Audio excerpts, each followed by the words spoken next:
the coolest people in the world, apparently. Commercial diver is a jack of all trades of the sea. You can do cutting, welding, salvage, search and rescue, ship husbandry.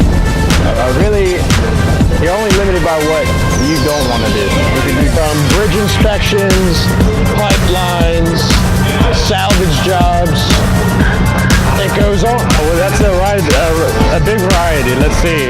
I'll say a commercial diver would be a person offshore doing tasks that no other person would want to do. It's a very dangerous career, a job. We are very few bred. We're a rare kind, I would say. I still haven't figured that out.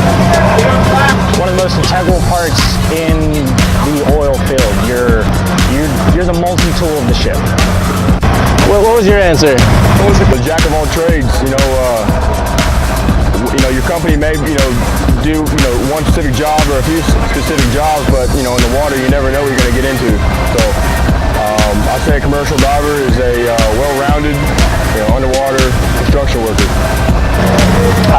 Commercial diver is someone that can do anything really underwater. Whatever needs to be done, we can do it.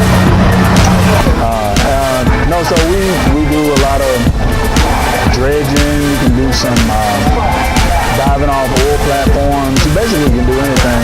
Anything construction-wise underwater is what we do. So certified and trained to dive in the water and work